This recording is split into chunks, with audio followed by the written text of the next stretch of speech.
Buenas tardes, bienvenidos a otro viernes numismático desde acá, desde Lima, Perú. En esta oportunidad vamos a tener a un buen amigo quien va a dictarnos una conferencia. Bueno, más que todo una conferencia vamos a hablar acerca de monedas y billetes de México. Ricardo de León Tallabas, un amigo mexicano, quien nos está brindando la oportunidad de escucharlo el día de hoy. Pero para esto, antes voy a presentar a otro buen amigo que nos va a hablar un poco más de Ricardo y viene desde Guatemala. Álvaro Cordón, bienvenido, adelante. Les agradezco a César Corrales la oportunidad que me da para participar esta tarde del 26 de junio del 2020, por acá tarde, noche temprana en otras latitudes, dentro del grupo cultural Peruvian Banknotes. Es un gusto ver a tantos amigos de vida, de historia numismática, de conocimiento, algunos cómplices de experiencias, vidas y vivencias. Pero en general me da un gusto ver a tanta selecta lista de representantes de América. Creo que tenemos a todos los países, veo Estados Unidos, México, Colombia, algunos coterráneos de Guatemala, Panamá, cubano, panameño, Ecuador, Paraguay, Chile, Perú, Argentina, Bolivia, en general toda la América, que con su presencia pues dan una prestanza importante a este evento. El día de hoy, en este conversatorio denominado Hablando de Monedas y Billetes, pues vamos a presentar a don Ricardo de León Tallabas, un mexicano norteamericano, a quien considero no solo un cómplice, un compadre, un buen amigo, amigo hasta hoy, eso espero. Lo aclaro porque, pues te pido perdón, Ricardo, en hacer algo que sé que no te gusta, pero para mí es un orgullo hacer este encomio bien merecido a tu persona. Don Ricardo de León Tallabas es una persona con una experiencia vasta, numismática, mexicana y del mundo por más de 26 años. Vi por ahí hace muy poco que tiene más de 40 años inmerso en este coleccionismo y en esta vida que a todos nos gusta. Es una egresada de la Universidad Autónoma de Nuevo León, tiene una licenciatura en locución por la SEP del Distrito Federal de México, tiene muchos cargos de participación, fue secretario de la Sociedad Numismática de Monterrey, delegado y coordinador para América Latina de la ANA, de la American Numismatic Association, es miembro correspondiente por México en el Instituto de Investigación Numismática del Perú, es instructor anual de todos los cursos que se dan de monedas mexicanas en la ANA, en la Asociación Numismática Americana, es fundador de la página de Facebook Numismáticos, es colaborador permanente en la publicación de este Standard Catalog of World Paper Money a cargo de Colin Bruce. Es un investigador, es escritor de libros, de artículos, de ponencias. Ha sido miembro y es miembro activo de numerosas sociedades numismáticas, que mejor ya no las voy a decir porque es una lista interminable, de la ANA del 2008, es miembro honorario del Punto de Encuentro Numismático de Guatemala, al cual me honro representar. Ha sido conferencista en Ciudad de Guatemala en un par de oportunidades. Ha brindado conferencias en diferentes ciudades mexicanas, en muchos países, y siendo realmente con eso pues un estandarte de la numismática mexicana actual. Como uno de los logros en donde genera mucha la afinidad de este grupo y de toda la cohesión que se ha generado a través del movimiento de César Corrales y Daniel Oropesa y los demás miembros del Comité Internacional. Ricardo ha sido vicepresidente del Comité Internacional en las convenciones de historiadores y numismáticos de Potosí en el 2016 en Bolivia, Arequipa en Perú en 2018, y también vicepresidente en Cartagena de Indias, Colombia, que era para este 2020, que ahora será 2021. Aparte de esta hoja de vida excepcional en el campo numismático, que es envidiable, transparente, Ricardo es un caballero, es una persona tan afín, conocedora, y creo que siendo maestro de ocupación, es por esto que se tiene y se entiende solo así la vocación monda de transmitir conocimiento. Es un conocimiento abierto, libre y colaborativo. Más que eso, Ricardo, te apreciamos mucho, todos te queremos en bien, pues mi tiempo ya expiró y creo que no alcanzaría el resto de este webinar para seguir hablando de tus logros. Muchísimas gracias por tu conocimiento y pasamos ya a tu conferencia de Hablemos de Numismática y Billetes de México. Muchas gracias. Listo, muchas gracias, Álvaro. Agradezco mucho este gran preámbulo, pero sobre todo valoro la amistad que me has profesado, Tocayo, desde que nos conocimos. Esta noche vamos a hablar precisamente sobre las monedas mexicanas, esperando que este tema sea nuevo para algunos de ustedes y que resulte de alguna forma interesante para la audiencia. Las monedas mexicanas estuvieron en todas partes del mundo y es posible que tengas quizás alguna en tu colección de no ser mexicano. Vamos a empezar a hacer un pequeño recordatorio de lo que fue todo esto. En México se hizo una conquista. La conquista sucede el día 13 de agosto de 1521. Hernán Cortés finalmente termina en la última de las batallas de defensa que se hizo de la ciudad, ese día de San Hipólito. Y bien, el señor tenía una ciudad llena de cadáveres y estaba en un islote. Lo que decide hacer, por no poder enterrarlos a todos, es simplemente retirarse con la gente que sobrevivió y con sus aliados indígenas a un lugar cercano que se llama Coyoacán, y ahí dejó pasar 2 años o 3 para que la ciudad se pudriera sola y eventualmente se podían hacer algunas incursiones para tomar algunos valores, etc. Después de que la ciudad es ya habitable, destruye la traza antigua para empezar a hacer la Ciudad de México como nosotros la conocemos. Y es aquí donde ocurre algo. Si no vas a recordar nada de mi plática, por favor, nada más recuerda una sola cosa. En México se establece la primera casa de moneda en todo el Nuevo Mundo. Nosotros, en la Ciudad de México, hicimos la primera moneda que vio el continente americano. Se hizo a nombre de Carlos V y de su madre, Juana, que estaba con problemas mentales, y le pusieron la loca. Desde entonces así pasó a la historia mundial. Este señor, en las disposiciones que hizo en Medina del Campo de 1535, él dictamina que deben llevar las monedas mexicanas una M latina para saber que fueron hechas en México. Nosotros hicimos también la primera moneda de 1 onza de plata de 27 gramos. Esta moneda es de 8 reales, se conocen 3 de ellas, y en medio de las columnas aparece la R de Francisco del Rincón, que fue el primer ensayador. Un ensayador es aquel que bate o hace la aleación de plata, y él aseguraba que cada una de las monedas llevaba el porcentaje correcto de plata de acuerdo a las disposiciones de 1497. Sobre el lado derecho, en el escudo, verás que aparecen 2 letras M entre unos puntos. Esta M es por México. El escudo viene de Castilla porque fue Isabel la que pagó la encomienda de venir de Colón para acá, y no fue Fernando. Por eso es que no aparece ninguno de los reinos heredados por los Habsburgo, sino nada más por los reinos de Castilla, que eran los que tenía Isabel. Se agregó la granada en la base del escudo para precisamente delimitar que esto era parte del reino de Castilla. Muy bien, en 1542, el día 28 de junio, el virrey Antonio de Mendoza decide hacer un cambio en nuestra moneda. Y este cambio que resulta, que decide hacer, es precisamente en la marca de seca o en la marca del nombre de México en nuestras monedas. En un principio el rey había determinado que fuera una M, y así sucedió desde 1536, que se hace la primera moneda el día 1 de abril, hasta esta fecha del 28 de junio de 1542. Este señor decide agregarle otra letra a nuestra letra M, y él es quien por su propia voluntad decide ponerle una letra O. A partir de 1542 puede llevar una M o puede llevar la MO en las monedas de esta época de la colonia. Aquí se aprecia la MO al lado izquierdo del escudo.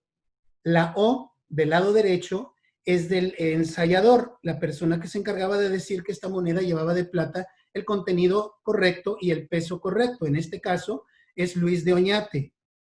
La Casa de Moneda de México estuvo ubicada originalmente, para quienes conozcan la Ciudad de México, al lado derecho, al lado izquierdo de la catedral si la ves de frente, es decir, en frente del palacio contra esquina de la catedral, que en esta pintura apenas aparece con una torre.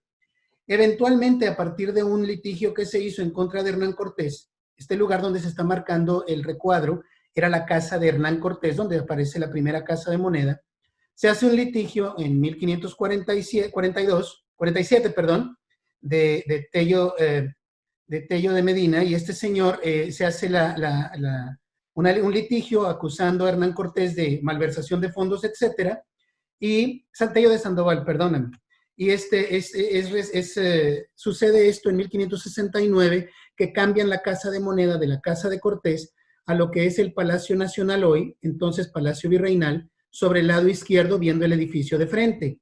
En lo que la calle que aprecias tú sobre el lado izquierdo de ese edificio es la calle de Moneda desde justamente ese año de 1569 y hasta el día de hoy. Esta MO que aparece sobre el lado izquierdo del escudo es la misma MO que aparece en todas las monedas que traemos los mexicanos en nuestros bolsillos. En este caso, la MO aparece sobre el lado derecho del numeral, del número 1 de un peso.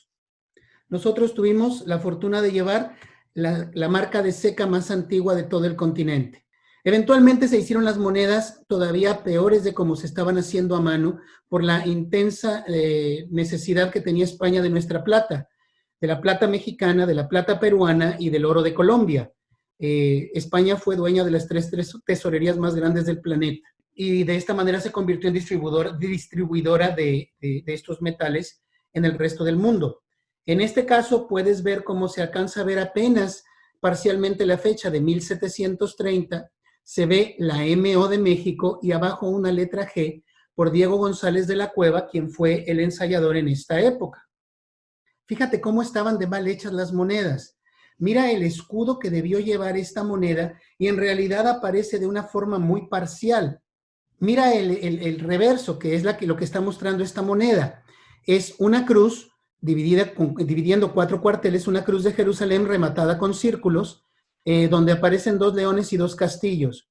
Nadie sabe el origen de los círculos del remate de la cruz mexicana, pero esto nos ayuda a nosotros a identificar nuestras monedas mexicanas en piezas como esta que te estoy mostrando, Macuquina, cuando a veces no tiene mayor diseño de elementos. Se hizo una serie mexicana, netamente mexicana, entre 1733 y 1734, que los papeles de la época llaman las cortadas.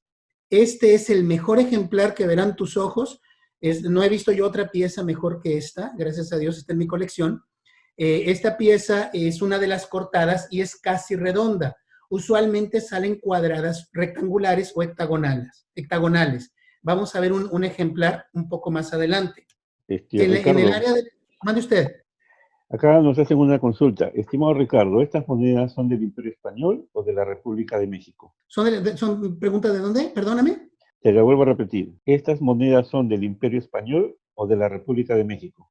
Excelente pregunta. Todas estas son del Imperio Español. Nosotros fuimos el Reino de Indias hasta 1535 y a partir de entonces nos comportamos como la Nueva España, el Virreinato de la Nueva España. Hablo de esta moneda como mexicana en el aspecto local. Una moneda limeña es limeña por haberse acuñado en Lima. Una moneda quiteña es de Quito. Una moneda mexicana es de la Ciudad de México. No me refiero a un país o a una identidad mexicana porque no existía. Esto es simplemente, cuando me refiero a mexicano, me refiero simplemente a la Ciudad de México.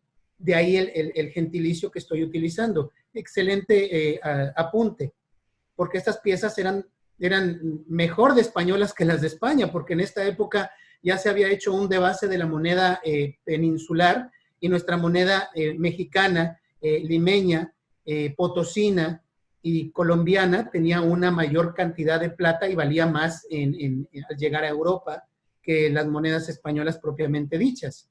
Bien, el escudo español que tú estás viendo aquí aparece ya con mayor oportunidad en estas piezas llamadas cortadas. Aquí aparece la denominación de un 8 por 8 reales, arriba la Casa de Moneda de México, MO, y sobre el lado izquierdo aparecen ya dos letras de ensayadores. Fíjate tú, las monedas todavía no son redondas. En 1732 nada más llegó una acuñadora, una cospelera, es decir, algo que cortaba el metal en forma circular, pero era absolutamente imposible de dar abasto con una sola cospelera para poder hacer este tipo de acuñaciones. Sin embargo, se buscó hacerlas redondas a mano o lo mejor que se pudieran, y es así como surge esta pieza absoluta y netamente mexicana, es decir, de la Casa de Moneda de México, con diseños netamente españoles, es decir, peninsulares. Esta pieza asemeja mucho a los 8 reales hechos en Madrid, en Toledo o en Segovia, más que los que se estaban acuñando en México, en la Ciudad de México. Ricardo, acá Sí. nos hacen una consulta si el ensayador Rincón es pariente de Alonso Rincón, ensayador de la Ceja de Lima. Sí, pero no es la misma persona. Hubieron en este caso, en la familia Rincón, hubieron 2 primos, un sobrino y el ensayador de México. 4 personajes llevaban el nombre de Francisco del Rincón. Y 2 de ellos Francisco del Rincón y 2 Alonsos del Rincón. Entonces, en este caso sí es de la misma familia, pero no es la misma persona. Bien, en el caso de la moneda que estamos hablando, aparecen las letras MF, porque ya no se podía tener, no se daba abasto un solo ensayador mayor en la Casa de Moneda de México. Entonces, para las monedas mexicanas se requirieron ya de 2 ensayadores. Manuel de León, que curiosamente es el nombre de mi abuelo, fue el ensayador mayor desde mucho tiempo atrás, y se agregó el nombre de Francisco de la Peña como segundo ensayador mayor de la Casa de Moneda de México. Vamos a iluminar la moneda para ver los reinos que representaban. Acuérdate que en un principio se hablaba simplemente de los reinos de Castilla, porque era Isabel quien había pagado por el viaje de Colón. Sin embargo, cuando muere la última persona, muere Fernando y hereda el trono Felipe II ya hereda los reinos de su padre y los reinos de su madre, por lo tanto ya puede poner de una manera legítima el escudo español completo. De esta manera aparecen todos los reinos que él había heredado de su padre y de su madre, y así sucesivamente al resto de los reyes españoles. Sin embargo, en el centro de esta moneda aparece, en el escusón, que es el centro de este escudo, en la parte principal, aparecen 3 flores de lis. Estas 3 flores de lis aparecen en la Casa de Moneda de México a partir de 1701, cuando llega la noticia de que existe Felipe V como fundador de la Casa de los Borbón, que es la que se encuentra actualmente reinando, y de esta manera es posible que aparezcan este elemento francés. Felipe V fue uno de los mejores reyes que se ha tenido en España y a la vez en las colonias españolas, o en los reinos españoles de acá de América, porque agilizó muchos trámites, muchas cosas en burocracia, en milicia y administrativamente, específicamente en el ramo de las monedas, porque gracias a él es que nuestras monedas se hicieron redondas también de este lado del mundo. España las tenía desde el siglo XVII. O XVI, quién sabe. Bien, fíjate bien cómo esta es una de las cortadas clásicas. Fíjate cómo tiene una forma octagonal, más que rectangular o redonda. Esto es lo que tú verás en una pieza de las cortadas en una forma típica. Ahora ves cómo se ve de diferente la moneda de la izquierda de la moneda de la derecha. Esta pieza lleva un agujero porque fue retirada esa plata de forma oficial en Guatemala en 1800, creo que 39 o 41, ya me corregiré el tocayo al rato, y se resellaron estas monedas con un sol y los 3 volcanes que pertenecen o que son los más importantes de Centroamérica. Esta moneda fue evaluada en los 8 reales, aún a pesar de que no era del tipo republicano que tenían ya entonces, porque faltaba moneda y de alguna manera requirieron utilizar de las piezas antiguas, especialmente estas macuquinas o cortadas a mano o hechas a martillo, como se les llamó entonces, precisamente por su falta de estética. Claro, Álvaro nos dice que es de 1839. Gracias. Gracias, tocayo, por poner atención y sacar a tu tocayo del apuro. Bien, Para 1732, que ya se empezaban a hacer las monedas redondas, ya se tenía un diseño distinto. Esto de acuerdo a las disposiciones de 1728. Estas disposiciones de 1728 hablaban de regresar las columnas que se habían utilizado representando el Estrecho de Gibraltar en nuestra primera serie de Carlos y Juana, la serie que hablamos al principio de esta charla. Si te fijas, aparecen aquí dos mundos porque esta fue la primera moneda hecha con gana de circular en todo el planeta. Y como se dice aquí, ciudadana de dos mundos, yo diría ciudadana de todo el planeta completo, no de dos mundos, sino de 40. Porque las monedas mexicanas, las monedas limeñas, las monedas colombianas que llevaban este diseño, circularon en todas partes. En la columna de la derecha, no hay quien falte en asegurar que de ahí se sacó el emblema o el símbolo del dólar, del peso, etc. Y aquí está a lo que se refiere. Si tú quitas la columna, ahí se ve una letra S y aparece el signo de pesos. Mi respuesta es que si tú ves la cara de Jesucristo en un pan tostado, tú puedes ver lo que tú desees ver en el lugar donde tú lo quieras ver por fe. No existe una sola hebra de evidencia histórica que de la columna de la derecha aparece este conocido y universal emblema. Estas son las monedas que llamamos nosotros columnarias hoy por hoy y que en su época se llamaron de mundos y mares.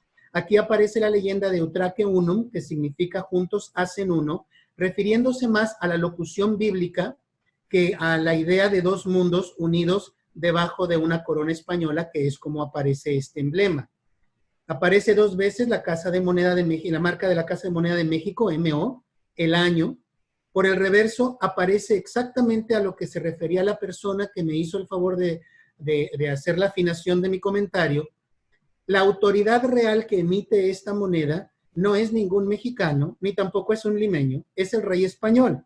Es Felipe V, por la gracia de Dios, rey de las Españas, refiriéndose a la España europea y a la España del Nuevo, y a las Españas del Nuevo Mundo, y de Indias, refiriéndose al continente americano en su forma antigua de llamarse. Y aparecen aquí nuevamente ya el escudo simplificado de España, con los dos castillos, los dos leones y las dos flores de lis, pero con un sabor muy dieciochesco, típico de estas piezas. La moneda de México, a nombre de Felipe V y del resto de los reyes que sucedieron en esta casa de los Borbones, mientras estuvo el virreinato de la Nueva España sujeta a la corona española, acuñó moneda que después fue importada por el Reino de Brasil, entre otros muchos lugares. Y aquí aparece esta pieza de 960 reis, acuñada en este país sudamericano, donde la moneda base se alcanza a ver, porque la reacuñación que se hizo de estas monedas fue muy defectuosa, para beneplácito de nosotros los numismáticos. Aquí se alcanzan a ver Ricardo, disculpa que te interrumpa. Acá nos hacen una consulta sobre la base del real de A8 de México. ¿Se hace la del dólar de Estados Unidos? No, bueno, sí y no. Se utiliza no el dólar mexicano, como le llamaban entonces, sino el dólar español. En inglés se llama Spanish Mill Dollars, que significa dólares españoles acuñados. Si bien es cierto que las monedas en el 90% eran limeñas y mexicanas, o potosinas, se les llamó españolas con toda propiedad porque quien tenía la autoridad para emitirlas era el rey de España. En este caso, aquí vemos que por el rey Carlos IV, esta moneda, de ser acuñada en la Casa de Moneda de México, se va a Brasil. Pero ya, ahondando acá, un poco más, perdóname. Acá nos dice, la pregunta exactamente se refería al peso ley y fino. A eso voy. Ahondando más, es lo que iba precisamente a decir, ahondando más en esta situación, los norteamericanos se sorprenden mucho cuando yo les doy este curso y les comento que la moneda mexicana valía, y con razón, más que la moneda del dólar norteamericano, o la moneda limeña, o la moneda colombiana, es decir, bogotana, porque era de la Casa de Moneda de Bogotá, o cualquiera de las hechas al nombre de cualquiera de los reyes españoles, por una sencilla razón. No tenían la misma ley ni el mismo peso. Originalmente se había decretado por el Congreso Continental de los Estados Unidos en 1788 no, 89, que se iba a poner la misma ley y peso que el dólar español, como le llamaron ellos. Sin embargo, en la Casa de Moneda de Filadelfia no había dinero para pagarle al ensayador. Se decidió entonces bajarle la ley a los dólares norteamericanos en lugar de 90.27% o 902.7 milésimas, se decidió bajarla a 900 la ley o 90%. Ese 2.7% de debilidad en la plata iba a ir para pagarle al ensayador por hacer su trabajo. Okay. De esta manera, el peso del dólar es más ligero que la de 8 reales español. Sí, señor. Ya, entonces acá mi consulta, siendo la seca de México anterior a la seca de Lima y Potosí, te pregunto, ¿cómo se les llama a las macuquinas en México? Se les llamó siempre macuquina, se les llamó siempre moneda hecha martillo, igual que en el reino en el virreinato del Perú o en el nuevo reino en Colombia. Se les llamó así por los documentos originales oficiales que emanaban de España, para diferenciar las monedas hechas en prensa de las monedas hechas a mano. Les llamaron moneda a martillo y después moneda acuñada. En México, en Lima y en cualquier parte así se le conoció. Nosotros llamamos a las monedas macuquinas por ser un vocablo universal. Bien, continúo porque si no se me dan aquí las 12. En el reverso se sabe que la moneda es mexicana o hecha en México por la MO. Sin embargo, la MO vendría en esa área donde está muy bien acuñada y no aparece. Se sabe que esta moneda en particular es mexicana por las letras del ensayador, FM, que son únicas de la Casa de Moneda de México. Ahí está la FM en esta reacuñación hecha en la Casa de Moneda de Bahía en Brasil. Una de las casas más prolíficas que tuvieron. En las monedas hechas en reacuñación en Brasil, se te dice que si le echas la lente de aumento y se le ve un número, un dígito a la moneda base, tienes una muy buena pieza. Aquí no necesitas ni de lentes de aumento. Aquí tú ves que en México sale esta moneda acuñada en 1811 y 5 años después aparece reacuñada en Brasil. Esta pieza es muy interesante por este hecho de portar las dos fechas. Nos independizamos de España, finalmente se hace un imperio diferente en México del español. Sin embargo, en 1822 se seguían acuñando monedas a nombre del rey español.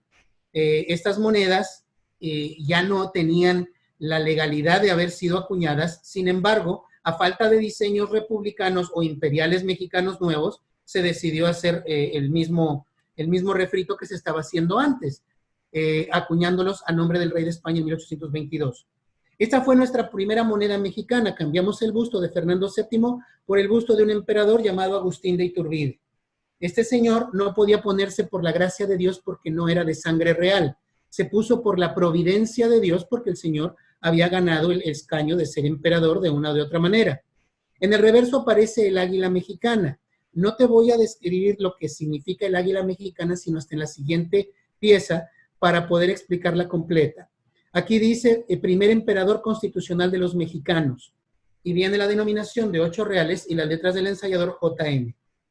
De estas hay muchas variantes, tamaños de águilas, tipos, coronas, etc.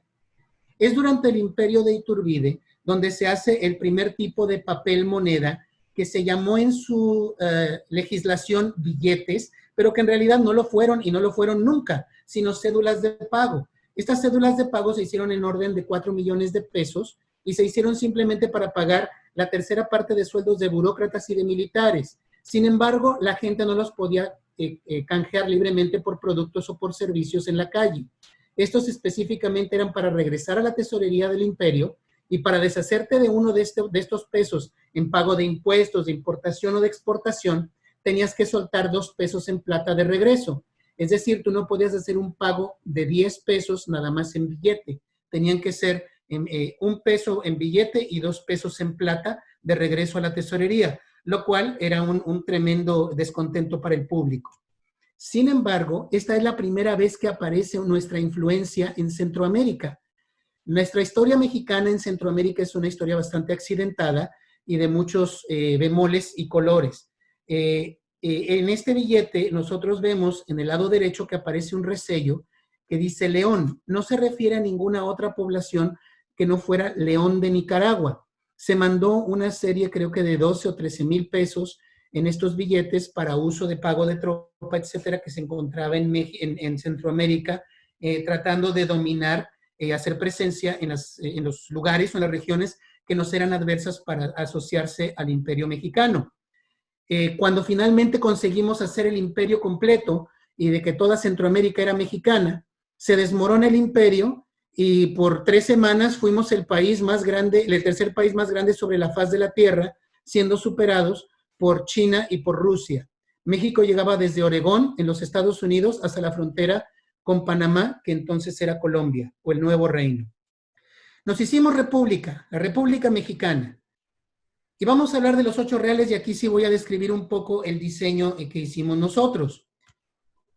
Este diseño se utilizó el gorro frigio, que como todos nosotros sabemos es una herencia de la Europa antigua, de la Asia Menor antiguo, donde se hablaba de libertad. Este gorro se les daba a los esclavos cuando eran libres, después de 7 años de haber permanecido al servicio gratuito de alguien que les enseñaba un oficio, es decir, a manera de aprendices. Aquí vemos la MO de México que aparece en la Casa de Moneda. Viene la denominación, la Casa de Moneda, el año 1824, las letras del ensayador JM, y todas las monedas de plata republicanas tienen la leyenda 10 dineros, 20 granos, en remembranza de lo que se ordenaba en España de que tuviera la ley de pureza en México, es decir, 902.7. Nuevamente, por este 2.7% más de plata y de peso en la moneda, es que nuestra moneda circuló con un precio mayor que el de $1 en esa época. Bien, y vamos a hablar del reverso, que es el escudo nacional mexicano. No hay moneda mexicana que no lleve el escudo en plata o de manera oficial, especialmente en tiempos modernos. El escudo mexicano tiene una leyenda muy particular. Se decía que donde encontrar los indígenas aztecas o la cultura azteca era esclava de otra cultura más. En el año de 1116 escapan bajo la promesa de un sacerdote que les dice que el dios Huitzilopochtli les va a dar el mayor imperio que hayan visto, donde encuentren en un islote un águila devorando una serpiente. Eventualmente, 220 años después lo encuentran y fundan la Ciudad de México. En realidad, esto es otra cosa. Es una cosmogonía. Es la lucha eterna entre el día y la noche. El águila que vuela de día y la serpiente que sale de noche. De esta forma, esto se encaja más dentro de la ideología religiosa náhuatl, que era el grupo al que pertenecían los aztecas, que la leyenda famosa de la Ciudad de México. Bien, desde 1811 aparece nuestra primera águila en una moneda durante la Guerra de Independencia, pero no es sino hasta Iturbide en que aparece nuestro escudo nacional, simplemente sin serpiente, y ahora a partir de 1823 aparece con la serpiente exactamente como la vemos ahora. Eventualmente en 1824 aparece el águila republicana de frente, que es con la que se conocen la mayor parte de las piezas acuñadas en la ciudad, en las 14 casas de moneda que funcionaron, no al mismo tiempo, pero que tuvimos durante el periodo republicano. Aquí te voy a mostrar 5 de estas piezas. Tienen todas la misma idea. Tú ves que algunas tienen resellos chinos porque fuimos la moneda prácticamente aceptada en esa área. Y aquí vemos de izquierda a derecha, de superior a inferior, una moneda acuñada en Zacatecas. Fíjate cómo tiene una ZS después de la denominación. En Guadalajara, en el Estado de México, en Guadalupe y Calvo abajo, y en Potosí, en realidad San Luis Potosí. Fíjate cómo todas las monedas de todas las casas de moneda son exactamente del mismo diseño. Así sucedieron en todas las monedas de plata. México tuvimos 2 talentos: matarnos mejor que entre nosotros, mejor que cualquier otro pueblo de Latinoamérica, y producir moneda de plata. Sin embargo, las monedas de cobre no fueron de la misma suerte. Si tú te fijas, aquí había de todos colores, tamaños y sabores. El diseño no estaba idealizado en forma estándar para las monedas de cobre porque a nadie le importaban. Decía el gobierno mexicano en la Ciudad de México que podían hacer las monedas de cobre quien quisiera hacerlas y en la casa de moneda que quisiera mandarlas a hacer si querían hacerlas bajo los estándares que quisieran hacerlos. De esta manera encuentras monedas grandes, medianas y chiquitas con la misma denominación, o grandes que tienen menor denominación que otras más pequeñas. Ricardo, Y esto se hizo un caos. nos consultan acá, ¿existen monedas de otros países con águilas devorando serpientes? ¿Se conoce el simbolismo de esto fuera de la cosmogonía azteca? Sí, señor. Hay monedas donde hay un águila devorando una serpiente desde la antigüedad griega. En una de las colonias que se hizo en Turquía, en el siglo, creo que segundo o tercero antes de Cristo, aparece un águila devorando no devorando una serpiente, sino en las garras de una serpiente. En fechas más recientes, me recuerdo, y tengo yo un par de piezas, de 2 marcos de 1913, acuñados en la Casa de Moneda de Berlín, en Alemania, donde aparece precisamente la conmemoración de una de las batallas que les ganaron a los franceses en la época napoleónica, en 1813, donde representa el águila alemana, tomando la serpiente francesa, que era un veneno para Europa. Entonces, en resumidas cuentas, sí existe esta idea en otros países, pero representa una cosa completamente distinta. Nosotros en México acuñamos nuestro primer peso como moneda fija en nombre nítido, deletreado en una pieza mexicana, hasta 1866. Nosotros en México tenemos la falaz arrogancia de suponer que nuestro peso fue el primer peso en el planeta y nada más nosotros gastamos pesos en el mundo. Y eso obviamente es un error tremendo y craso. La primera pieza que aparece con una palabra de peso en el Nuevo Mundo no la hicimos nosotros, la hicieron los chilenos. La hermana República de Chile en 1817 ordena hacer estos pesos en la Casa de Moneda de Santiago y eventualmente en otros lugares a partir de 1817. Nosotros los mexicanos perdimos 2 grandes oportunidades durante la Guerra de Independencia. Hacer nuestra primera moneda de 1 peso, se llevó esta gloria a Chile, y haber puesto en nuestra moneda por primera vez en el continente la palabra libertad. Se llevó esa gloria la Casa de Moneda de Bogotá en Colombia. Nuestro primer peso tiene la cara de un emperador austriaco que vino como gobernador de una invasión francesa. Es un peso que en mi opinión es el más hermoso que hayamos hecho en el siglo XIX y se parece mucho en su diseño a la moneda de 5 francos hecha por Napoleón III, que era quien traía a los soldados en la invasión a México. De esta manera empezaba ya a moverse el sistema decimal. Curiosamente, este señor Maximiliano nos permite abrir nuestro primer sistema bancario. Fíjate, no digo un banco porque realmente abrió un sistema bancario. Se le dio la oportunidad al Banco de Londres, México y Sudamérica abrir sus puertas el día 1 de julio, pero no las abre sino hasta el día 1 de agosto, porque en ese mes se abren sucursales en Tampico, en Matamoros, en un montón de lugares. 7 sucursales abrieron al mismo tiempo el día 1 de agosto. De esta manera se establece el sistema bancario en México.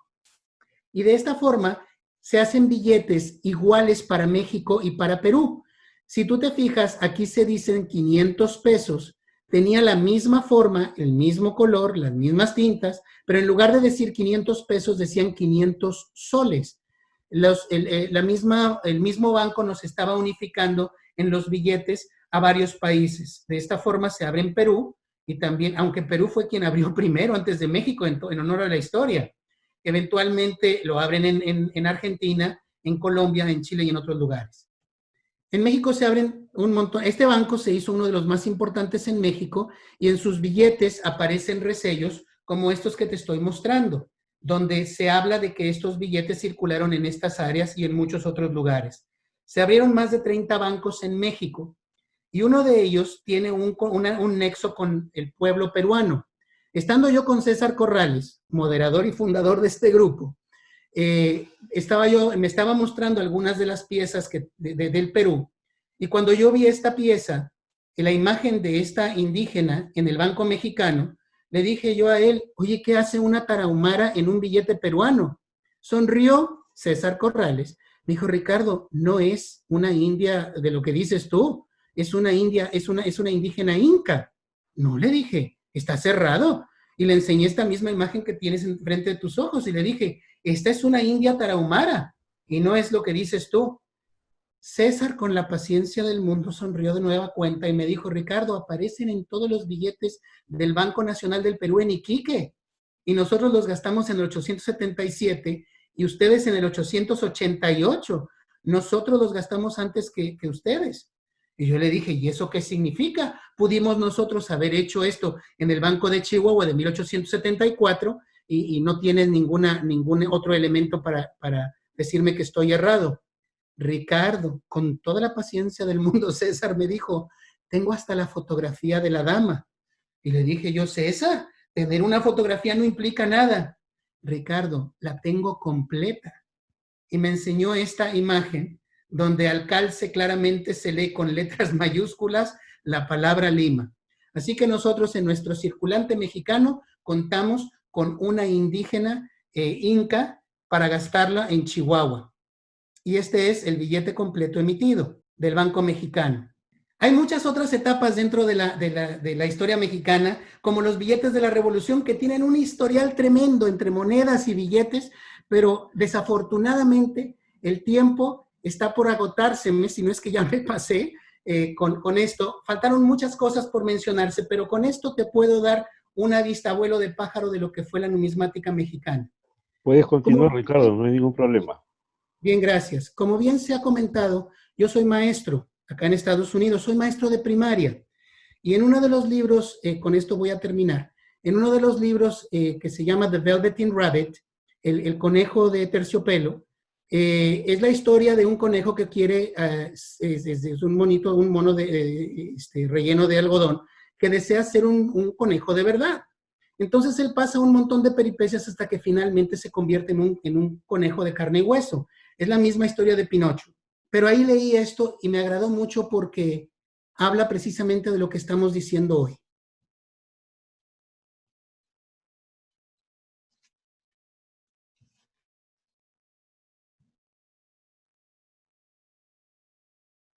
Es imposible que veas ahora a estas monedas como feas, porque ya sabes el contexto que tuvieron y las circunstancias en las que fueron hechas. Muchísimas gracias. Con esto termino la plática sobre monedas mexicanas y billetes mexicanos. Muy bien, Ricardo. Muchísimas gracias a ti. Ha estado muy bien explícita tu charla. A ver, había algunas preguntas que me estaban pasando. Ya, acá me dicen, ¿por qué los reales de Carlos IV se acuñaron como los de Carlos IV, pero con 4 barras? Se ponían así por una sencilla razón. En México se ensayó hacerlo con la forma correcta de una I detrás de una V, o V corta, o V labiodental, como le llaman. Pero el problema es que hasta los relojes medievales en Europa tienen 4 barras, porque la gente se confundía con el número 4 y con el número 6, en números romanos. Por eso es que de España se ordena que se hagan 4 barras, y así es como sucedió. Ok, conforme. A ver, vamos a ver si encuentro la pregunta. ¿Se conoce o se sabe si estas piezas, o sea, las de Iturbide, también fueron acuñadas en Guatemala dentro de su periodo de anexión? Excelente pregunta. La respuesta es sí. Solamente se acuñó una en la Casa de Moneda de Tegucigalpa. Son monedas hechas locales, con diseños y emblemas locales, pero que trataron de remediar las monedas mexicanas. Se hicieron en valor de 2 reales y son piezas extraordinariamente raras. Bueno, allá están pidiendo una segunda parte sobre billetes mexicanos. A la orden, a la orden. Ok. Bueno, no veo más preguntas. Ricardo, muchísimas gracias. ¿No? Excelente. Acá hay cantidad de saludos y felicitaciones por tu disertación, ¿no? Muy amables, muy gentil. Álvaro, si tienes algo que acotar. Nuevamente, tocayo, cómplice, compadre, amigo, que espero que sigamos siéndolo luego de haberte hecho un encomio que sé que no te gusta. Tal vez me arrogo un poco la cantidad de saludos y hago el cierre del evento.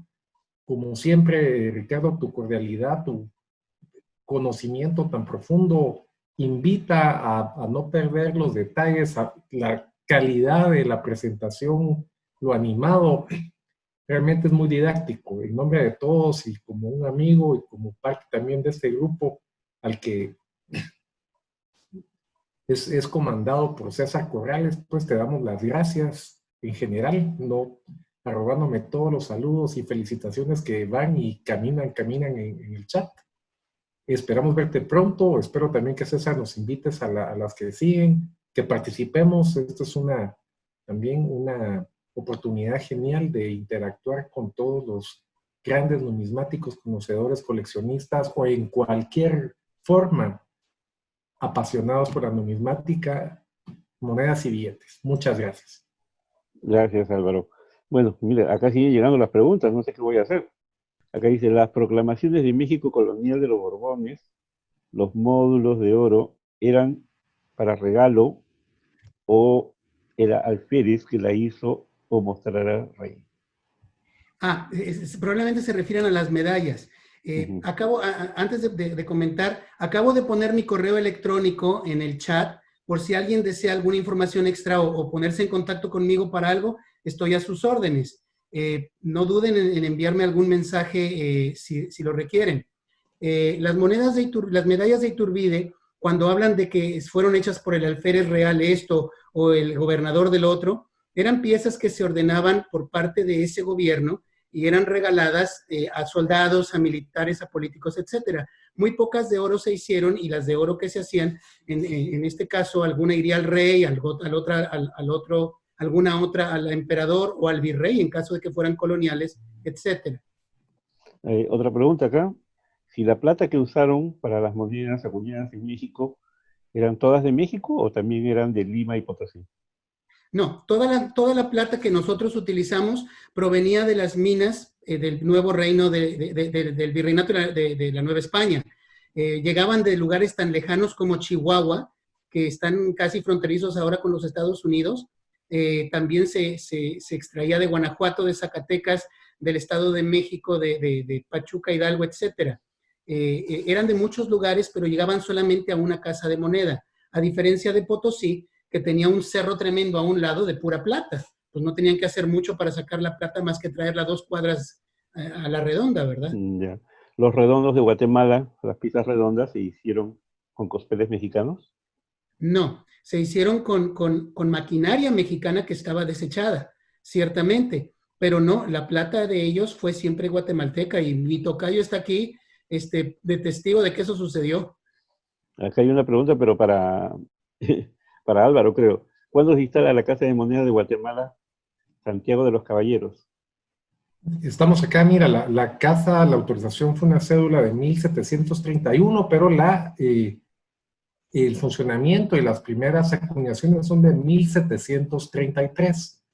Solo tal vez ahí, sobre la pregunta anterior, quisiera apuntar algo. La pregunta era que si los redondos de Guatemala, que hay unas muy pocas piezas circulares, se hicieron con cospeles. Lo que recibimos, como decía Ricardo, de México fue claramente en ese traslado, el cambio de la normativa de la emisión, que ya obligaba a que todas las monedas fueran circulares. Todo el equipo mexicano, que eran martillos, tijeras, todo lo que era obsoleto, nos lo enviaron a Guatemala. Entonces, mientras ya México emitía monedas redondas circulares, nosotros todavía hacíamos monedas que según la ley de circulación debían ser redondas, las hacíamos todavía martillo. Entonces hay unas monedas que son perfectamente, muy cerca a los redondos circulares, que se presume que venían de cospeles. Hay una historia muy grande de eso, vamos a enviarles por ahí tal vez algún tipo de información. Pero, gracias, Álvaro. Acá hay otra pregunta, a ver, nos hacen el billete de 2 pesos que traía el indulto papal, ¿cómo es? No es indulto papal y no fue de 2 pesos. Se hicieron en 1, y en 10 pesos. Creo que también hay algunos ejemplares de 2 pesos. Cuando fracasan la emisión de billetes de Iturbide, se organiza una serie de reposición de billetes de Iturbide con unas cédulas enormes de papales ya obsoletas, extintas, del bienio de 1818 y 1819, y de 1819 y 1820 donde por el reverso se le ponía la denominación, pero era un billete de este tamaño. Me explico, yo tengo uno de esos. Son muy raros y por imprácticos, pero Y, tampoco funcionaron. ok, gracias. Y acá otra pregunta. ¿Existen monedas de otros países con CK de México? Sí, nosotros hicimos monedas a partir de 1925 para Costa Rica, para El Salvador, para Nicaragua, etcétera. Las últimas que yo he sabido que tengan MO son de hace 30 años para El Salvador, donde viene Sandino y de todos fuimos los mexicanos los que hicimos una moneda de Sandino después de haberlo entregado al gobierno para que lo mataran. Qué pena por parte de México, pero en fin. Bien. Ok, gracias. Bueno, ya estamos terminando prácticamente. Quiero presentarles algo. Nuestra próxima conferencia, ¿no?, está a cargo de Luciano Tosco, es miembro del Centro Numismático y Filatélico del Sur Cordobés, ¿no?, con una interesante conferencia sobre la esvástica en las monedas. El próximo viernes 3 de julio los esperamos. Vamos a pasarles toda la información a sus correos electrónicos que tienen cuando se inscribieron ustedes, ¿no? Otra vez, o a través de WhatsApp de muchos amigos que ya tienen el WhatsApp. Quienes no se han inscrito, ¿no?, otra vez les enviaron el link, inscríbanse, entren a la... Yo les voy a enviar ahora al final el link, ¿no?, de inscripción para poderles enviar todos los viernes estas conferencias que estamos brindando, ¿no? Quería avisarles también que vamos a tener estas conferencias solamente hasta el mes de julio. Ya a partir de agosto vamos a hacer las mismas conferencias los viernes, pero ya a través del Instituto de Investigación Numismática del Perú, ¿no? Ya sobre un tema más académico, mucho más especializado, ¿no? Con ponentes igualmente de toda América que ya hemos conversado igual. Luego, el próximo 10 de julio, nosotros tenemos un programa que se llama Sembrando un Futuro Numismático, donde tenemos jóvenes numismáticos, y los jóvenes van a ser quienes van a dar la conferencia, ¿no? Para que todos vean de que no solamente tenemos pues, expertos, como lo hemos tenido el día de hoy con Ricardo, sino también jóvenes que están iniciándose, y a quienes debemos darle un empujón para que ellos continúen con todo este tema de la numismática en América Latina. Les agradezco su participación